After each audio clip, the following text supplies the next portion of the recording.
2 अगस्त 2026 मध्य प्रदेश के बालाघाट जिले में कान्हा टाइगर रिजर्व के खापा रेंज के अंतर्गत आने वाले एक गांव पर्रापुर बैगाटोला में 30 से 35 वर्षीय एक महिला सुगनीबाई धुर्वे अपनी झोपड़ी में सो रही थी।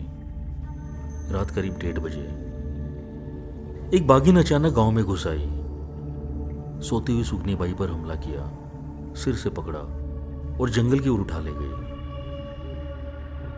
लेकिन आज की कहानी उस दौर की है जब ये जंगल आज से कहीं ज्यादा घने थे। बाघ और तेंदुओं की संख्या भी कहीं ज्यादा थी। न अस्पताल ही थे और न ही कोई आधुनिक सुविधाएं। तो चलिए चलते हैं 126 साल पीछे, सन 1900 में।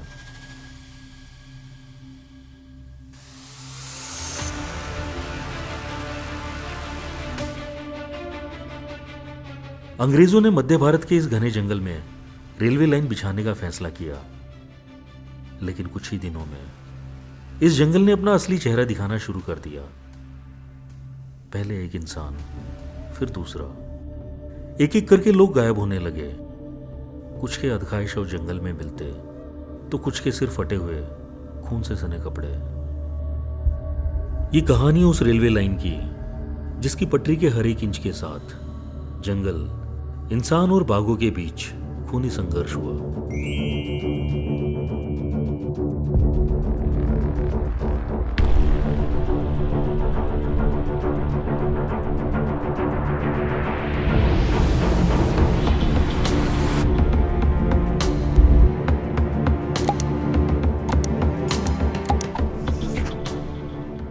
उन्नीसवीं शताब्दी का भारत एक ऐसा दौर जब अंग्रेजी हुकूमत पूरे देश पर अपनी पकड़ मजबूत करने में लगी हुई थी।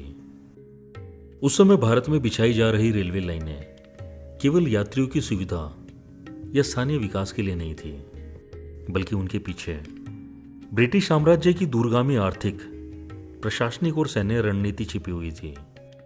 रेलवे के माध्यम से अंग्रेज कपास, कोयला, अनाज, घने जंगलों से प्राप्त सागौन और साल जैसी बहुमूल्य लकड़ी तथा अन्य खनिजों और कच्चे माल को तेजी से बंदरगाहों तक पहुंचाकर इंग्लैंड भेज सकते थे।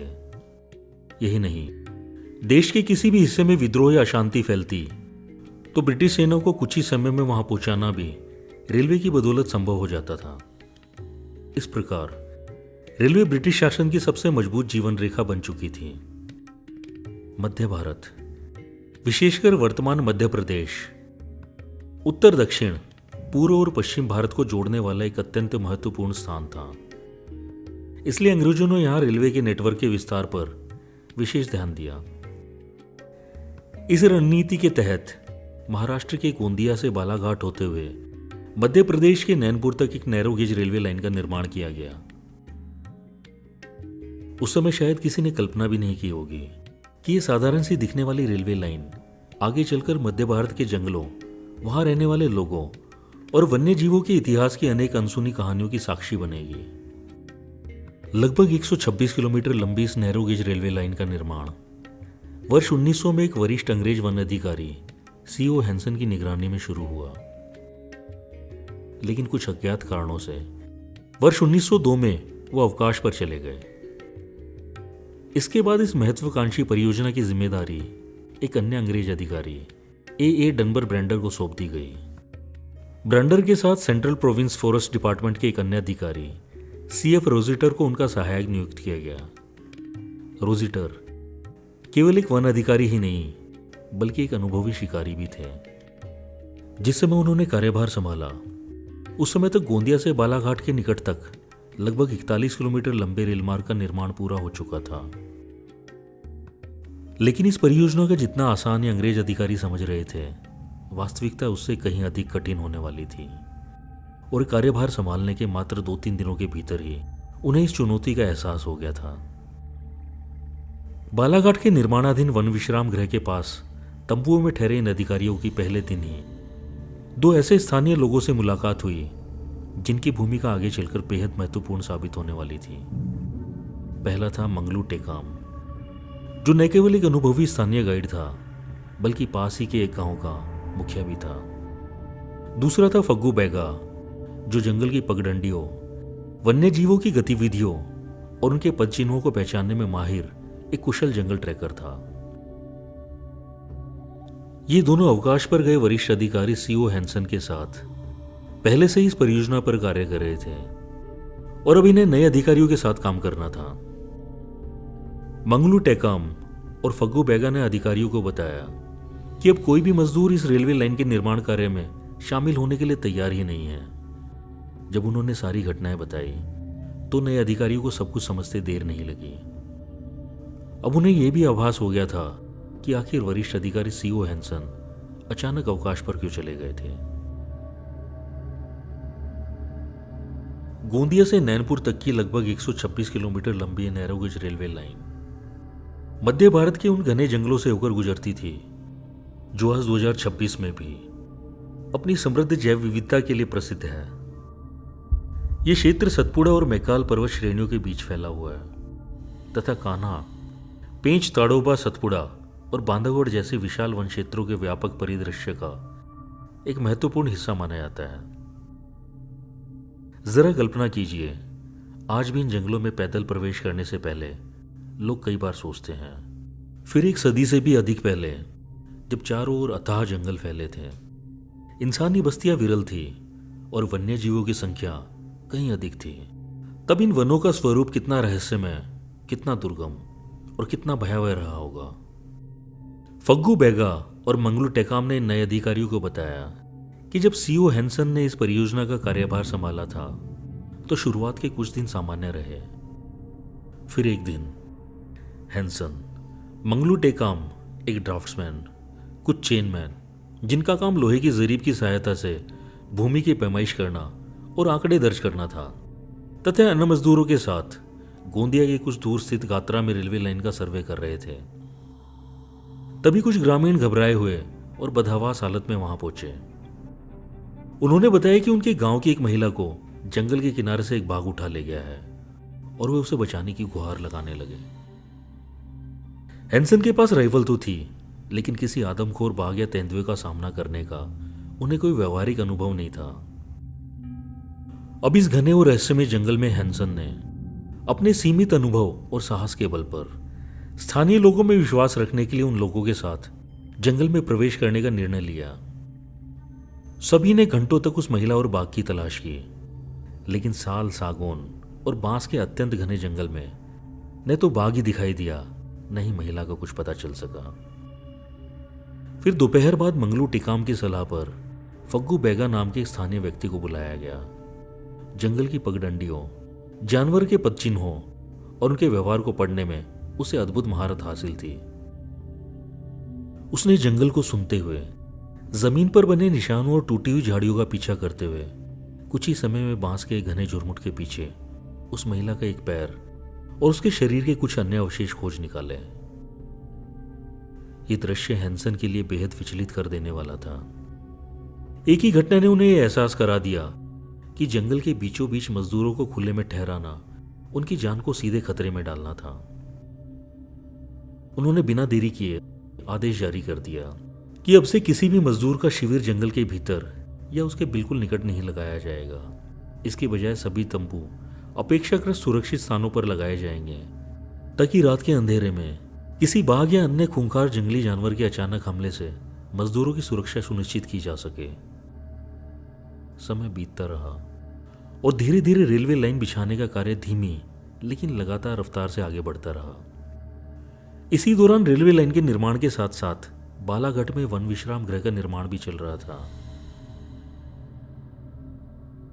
योजना के अनुसार कुछ ही दिनों बाद बालाघाट से लगभग 40 किलोमीटर दूर स्थित लामटा में भी एक नए वन विश्राम गृह का निर्माण शुरू किया जाना था। लेकिन किसी को भी अंदाजा नहीं था कि आने वाले दिनों में यही जंगल इस पूरी परियोजना को भय और अनिश्चितता के ऐसे दौर में धकेल देगा जिसकी किसी ने कल्पना तक भी नहीं की थी। उस पहली घटना के 2 महीने बाद ही बालाघाट के पास से एक अन्य गांव से फिर दुखद समाचार आया। एक व्यक्ति पर बाघ ने हमला कर उसे मार डाला और उसके शव का अधिकांश हिस्सा खा गया। लोगों के मन में पहले से व्याप्त भय अब और भी गहरा हो चुका था। लेकिन ये तो बस शुरुआत थी। इसके कुछ दिनों बाद ही रेलवे निर्माण कार्य के दौरान एक ऐसी भयावह घटना घटी जिसने पूरे दल को भीतर तक झकझोर दिया। शाम ढल चुकी थी। कैंप के कुछ मजदूर रोज की तरह शोचीले तंबुओं से कुछ ही दूरी पर जंगल की ओर गए थे। तभी अचानक जंगल की भयावह नीरवता को चीरती एक दिल दहला देने वाली चीख गूंजी। साथ मौजूद मजदूरों ने पलटकर देखा तो उनके होश उड़ गए। एक विशाल बाघ उनके साथी को अपने शक्तिशाली जबड़ों में दबाए बिजली की रफ्तार से घने जंगल की ओर घसीटता चला जा रहा था। घबराए मजदूर जान बचाकर चीखते चिल्लाते कैंप की ओर दौड़े। उनका शोर हेंसन के तंबू तक भी पहुंच गया। उन्होंने बिना एक पल गंवाए अपनी राइफल उठाई और मजदूरों के साथ घटनास्थल की ओर दौड़ पड़े। पीछे पीछे सैकड़ों मजदूर लाठियां और डंडे लेकर हिम्मत जुटाकर भाग रहे थे, लेकिन तब तक बहुत देर हो चुकी थी। बाघ अपने शिकार को लेकर जंगल की अथाह गहराइयों में गायब हो चुका था।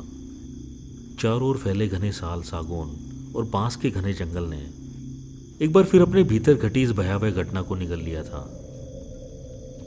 दल ने काफी देर तक मशालों और लालटेनों की रोशनी में आसपास के क्षेत्र की तलाशी की, लेकिन उस मजदूर का कोई सुराग नहीं मिल पाया। इसी बीच रात पूरी तरह उतर चुकी थी। घने जंगल के अंधेरे के बीच आगे बढ़ना अब मौत को दावत देने जैसा था। विवश होकर हेंसन ने खोज अभियान को रोकने का निर्णय लिया। अब सभी को सुबह की पहली किरण का इंतजार करना था। सुबह होते ही खोज अभियान भी शुरू हो गया और काफी ढूंढने के बाद उस मजदूर के खून से सने फटे कपड़ों के अलावा कुछ नहीं मिल सका।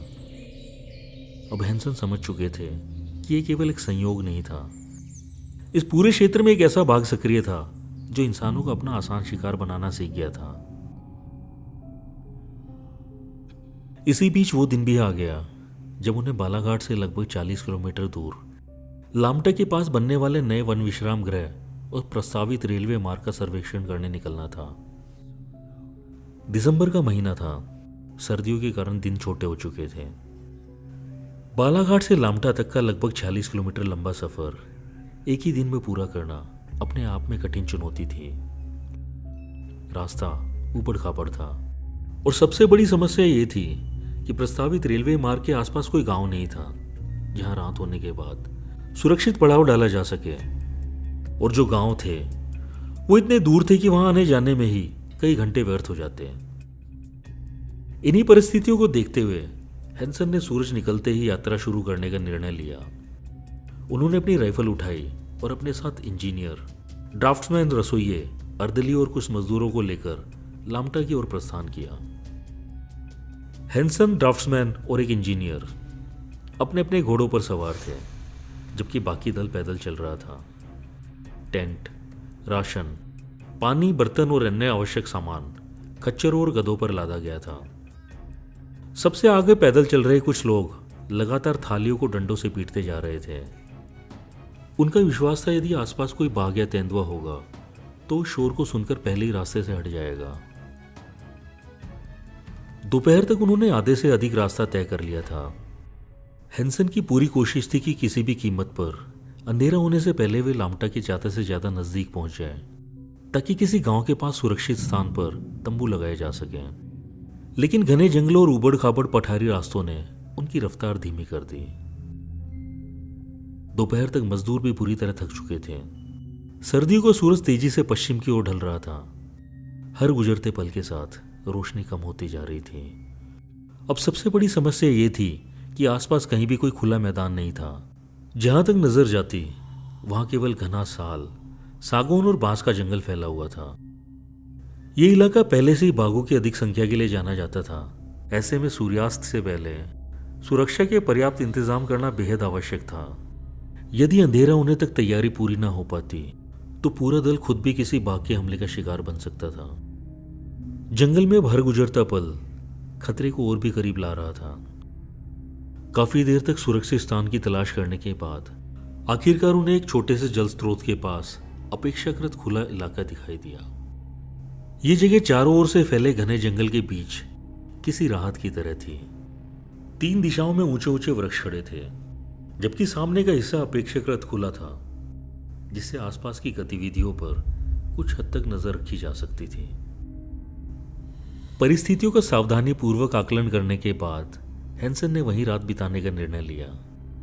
समय तेजी से ढल रहा था, इसलिए उन्होंने बिना देरी के शिविर स्थापित करने का आदेश दिया। देखते ही देखते मजदूर तंबू लगाने, अलाव तैयार करने और रात की सुरक्षा के लिए आवश्यक व्यवस्थाएं जुटाने में लग गए, क्योंकि जंगल का अंधेरा अब धीरे धीरे उस पूरे इलाके को अपनी गिरफ्त में लेने लगा था। शिविर के चारों ओर लकड़ियों के बड़े बड़े ढेर जमा कर दिए गए ताकि अंधेरा होते उनमें आग लगाई जा सके। इसका उद्देश्य दोहरा था।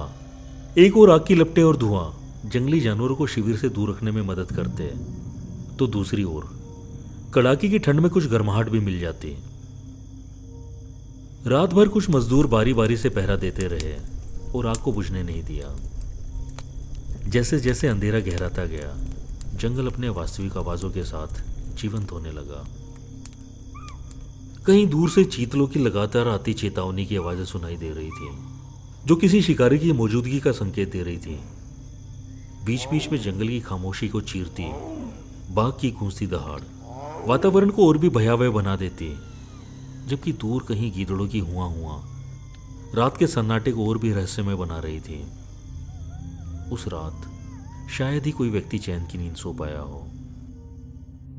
सूरज की पहली किरण फूटते ही शिविर में फिर से हलचल शुरू हो गई। बिना समय गंवाए तंबू समेटे गए, सामान खच्चरों पर लादा गया और पूरा दल जल्द से जल्द उस भयावह स्थान को पीछे छोड़ते हुए लामटा की ओर आगे बढ़ गया। लामटा पहुंचते ही पूरे दल ने राहत की सांस ली। गांव के निकट ही शिविर लगाया गया और अगले दिन उस स्थान का निरीक्षण किया गया जहां वन विश्राम गृह का निर्माण प्रस्तावित था। यह जगह प्रस्तावित रेलवे लाइन से दूर जंगल के अंदरूनी भाग में स्थित थे। अगली सुबह वन विश्राम गृह के लिए चुनी गई जगह पर पेड़ों की कटाई की गई, झाड़ियों को साफ किया गया और निर्माण कार्य विधिवत शुरू हो गया। अगले लगभग एक सप्ताह तक लगातार काम चलता रहा। एक सप्ताह बाद हैंसन का दल बालाघाट लौटने के लिए रवाना हुआ। ड्राफ्ट्समैन, इंजीनियर, कुछ कुशल कारीगर और कई मजदूर आगे के निर्माण कार्य के लिए लामटा में ही रुक गए थे। अब हैंसन के साथ लौटने वाला दल पहले की तुलना में काफी छोटा रह गया था। रास्ते में वो उसी स्थान पर पहुंचे जहां आते समय उन्होंने रात बिताई थी, लेकिन इस बार वहां का दृश्य बिल्कुल अलग था। जमीन पर जगह जगह बड़े बड़े बाघों के ताजा पंजों के निशान साफ दिखाई दे रहे थे। आसपास के कई पेड़ों पर नाखूनों से बनाई गई ताजा खरोंचें भी मौजूद थी। दोपहर का सूरज अब पश्चिमी पहाड़ियों की ओर झुकने लगा था। हमें बिना रुके आगे बढ़ना होगा। आज रात इस जगह रुकना किसी भी कीमत पर ठीक नहीं होगा, उन्होंने गंभीर स्वर में कहा। मजदूरों के चेहरों पर भी चिंता साफ दिखाई दे रही थी। वे ताजा पंजों के निशान देख चुके थे। दल तेजी से आगे बढ़ने लगा। कुछ दूर चलने के बाद अचानक पूरा जंगल असामान्य रूप से शांत हो गया। न पक्षियों की आवाज, न लंगूरों की छलांग। जंगल की इस खामोशी को अनुभवी शिकारी हमेशा एक चेतावनी की तरह ही समझते हैं। फग्गू ने हैंसन की तरफ देखकर फुसफुसाया, साहब, बाघ का आभास है। और तभी सामने से चीतल का झुंड घबराकर भागा। उसके साथ ही सांबर की तेज चेतावनी भरी आवाज पूरे जंगल में गूंज उठी। हैंसन ने हाथ उठाकर सबको बिल्कुल स्थिर रहने का संकेत दिया। उन्होंने धीरे धीरे अपनी राइफल तैयार की। कुछ क्षण बीते, फिर बाएं ओर घनी झाड़ियों के भीतर से सूखी टहनी टूटने की साफ आवाज आई। उसके तुरंत बाद दूसरी आवाज। मजदूरों की सांसें तेज हो गई। अचानक सामने लगभग 50 गज दूर झाड़ियों के बीच कुछ हरकत हुई और एक विशाल नर बाघ झाड़ियों से आधा बाहर निकला। उसकी काली धारियां ढलती धूप में और भी गहरी दिखाई दे रही थी। वो बिल्कुल शांत खड़ा था, लेकिन उसकी निगाहें दल के हर सदस्य को बारी बारी परख रही थी। किसी की हिम्मत नहीं हुई कि एक कदम भी आगे बढ़ाए। तभी पीछे से एक मजदूर कांपती आवाज में बोला, साहब, पीछे भी। सबने पीछे पलटकर देखा। करीब 70 गज पीछे पगडंडी के किनारे एक दूसरी झाड़ी हिली और उसमें से एक दूसरा बाघ बाहर निकला। अब स्थिति बेहद गंभीर थी। यह दल 2 बाघों के बीच फंस चुका था। एक पल के लिए जंगल में ऐसा सन्नाटा छा गया मानो समय ही रुक गया हो। हैंसन अच्छी तरह समझ चुके थे कि ऐसी परिस्थिति में बिना सोचे समझे गोली चलाना सबसे बड़ा जोखिम साबित हो सकता था। यदि उन्होंने जल्दीबाजी में गोली चला दी तो दूसरी गोली भरने में लगने वाले कुछ महत्वपूर्ण सेकंड किसी दूसरे बाघ को हमला करने का मौका दे सकते थे। इतना ही नहीं, यदि पहली गोली बाघ को केवल घायल कर पाती और उसे मार नहीं पाती तो स्थिति और भी भयावह हो सकती थी। अनुभवी वन अधिकारियों की तरह हैंसन जानते थे कि घायल बाघ अक्सर पहले से कहीं अधिक उग्र, अप्रत्याशित और जानलेवा हो जाता है। दोनों बाघ धीरे धीरे चलते हुए दल का निरीक्षण करते रहे। ऐसा लग रहा था मानो वे तय कर रहे हों कि सामने खड़े ये अजनबी लोग कौन हैं और क्या ये उनके क्षेत्र के लिए कोई खतरा है या क्या इनको शिकार भी बनाया जा सकता है। हैंसन ने ध्यान से दोनों बाघों के व्यवहार का निरीक्षण किया। देखने से वो पूर्ण विकसित नहीं बल्कि कम उम्र के बाघ प्रतीत हो रहे थे। संभवतः इंसानों की हलचल उन्हें उत्सुकतावश वहां खींच लाई थी। तभी दूर जंगल की गहराइयों से एक भारी और गूंजती हुई दहाड़ सुनाई दी। ऐसा लगा कि वो उनकी माँ की आवाज थी जो अपने शावकों को वापस बुला रही थी। और अगले ही पल दोनों युवा बाघ उसी दिशा में मुड़े और घने जंगल में विलीन हो गए। फग्गू ने धीमी आवाज में कहा, साहब ये गए नहीं हैं, ये बस हमें जाते हुए देख रहे हैं। हैंसन ने बिना समय गवाए दल को आगे बढ़ने का आदेश दिया। अब हर कदम मौत की छाया के साथ उठ रहा था। झाड़ियों में हुई हल्की सी हलचल से भी ऐसा लग रहा था कि वो बाघ उनका पीछा कर रहे थे। हैंसन और उनका छोटा सा दल जितनी तेजी से चल सकता था चलता रहा, लेकिन जल्द ही यह स्पष्ट हो गया कि अब किसी सुरक्षित चौकी या गांव तक पहुंच पाना संभव नहीं है और अंधेरे में चलने का मतलब था किसी शिकारी का शिकार बन जाना। आखिरकार हैंसन ने भारी मन से आदेश दिया, कोई सुरक्षित स्थान देखकर रुकना होगा। ये सुनते ही सभी के चेहरों पर चिंता की गहरी रेखाएं खिंच गई। किसी को भी उस जंगल में रात बिताने का साहस नहीं हो रहा था जहां कुछ घंटे पहले ही 3 बाघों की मौजूदगी के स्पष्ट प्रमाण मिले थे। फिर एक खुली जगह देखकर वहां कैंप लगाने का निर्णय लिया गया। सबसे पहले आसपास की सूखी लकड़ियां इकट्ठी की गई। थोड़ी देर में कई जगह अलाव जल उठे। शिविर को कुछ इस तरह बनाया गया था कि चारों दिशाओं में आग की रोशनी बने रहे। मजदूरों को अलाव के पास छोटे छोटे समूहों में बैठाया गया और पहरे की ड्यूटी बांट दी गई। घोड़े और खच्चरों को तंबू से दूर न बांधकर पास ही के एक पेड़ से बांध दिया गया। हैंसन ने अपनी राइफल की नाल साफ की, कारतूस जांचे और उसे बिल्कुल अपने पास रख लिया। डूबता सूरज, बढ़ता अंधेरा और चारों ओर फैला सन्नाटा इस यात्रा को एक ऐसे भयावह मोड़ पर लेके आ चुका था जहां जरा सी भूल पूरे दल की आखिरी गलती साबित हो सकती थी। लेकिन उन्हें अभी तक ये नहीं पता था कि असली परीक्षा तो रात के बाद शुरू होने वाली थी। रात गहराने लगी। जंगल से अनगिनत आवाजें आने लगी। कहीं झिंगुरों का शोर, कहीं उल्लुओं की आवाज, तो कहीं दूर किसी सांबर की चेतावनी भरी पुकार। हैंसन मजदूरों से कुछ दूरी पर अपने तंबू के बाहर जलते अलाव के पास राइफल थामे बैठे थे। शाम ढलते ही जल्दीबाजी में जो भी भोजन तैयार हो सका सभी ने चुपचाप वही खा लिया। उस रात न किसी के चेहरे पर मुस्कान थी और न किसी के पास बातचीत करने का साहस। पूरे शिविर में ऐसा सन्नाटा पसरा था कि जलती लकड़ियों की चटकने की आवाज भी साफ सुनाई दे रही थी। हर व्यक्ति की नजरें घने जंगल पर टिकी थी और कान किसी भी हलचल को पकड़ लेने के लिए सतर्क थे। कुछ देर तक सब कुछ शांत रहा, मानो जंगल स्वयं किसी अनदेखी घटना की प्रतीक्षा कर रहा हो। तभी अचानक पास की घनी झाड़ियों में तेज सरसराहट हुई।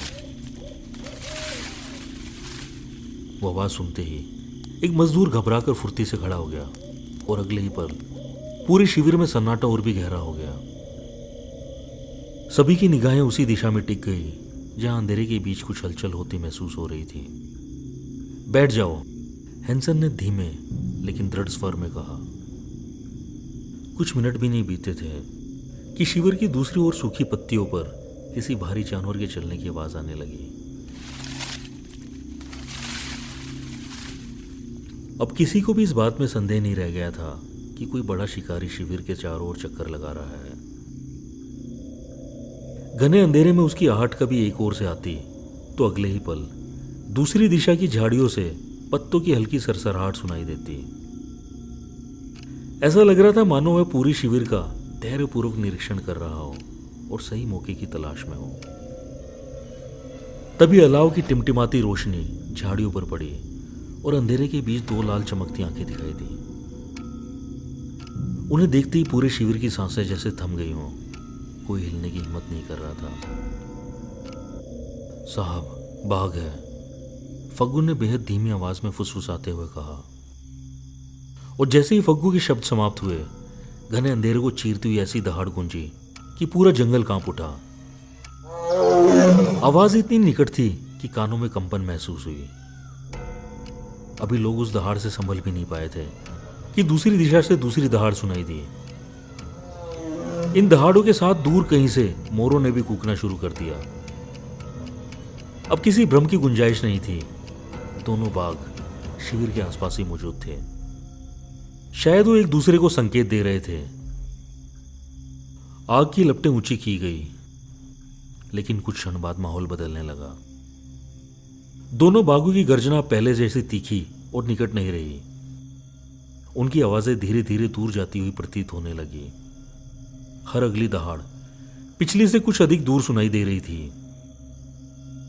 क्या वे दोनों बाघ दूर जा रहे थे या फिर ये केवल एक भ्रम था? पग्गू, जो हैंसन के करीब अलाव के पास बैठा था, उसकी आंखों में इतना डर हैंसन ने पहले कभी नहीं देखा था। भरे गले से फग्गू हैंसन से बोला, साहब, ये वापस आएंगे। वर्षों के जंगल के अनुभव से उसे पता था कि कई बार बाघ जानबूझकर दूर जाने का आभास कराते हैं ताकि शिकार अपनी सतर्कता छोड़ दे। हैंसन ने भी कोई जोखिम नहीं लिया, इसलिए उन्होंने किसी को भी अपनी जगह से न हिलने को बोला। पूरे शिविर को सतर्क रहने का आदेश दिया, क्योंकि जंगल में अक्सर सबसे बड़ा खतरा तभी होता है जब बाघ का आभास तो हो पर वो दिखाई न दे। और आधी रात के आसपास अचानक एक घोड़ा जोर जोर से हिनहिनाने लगा।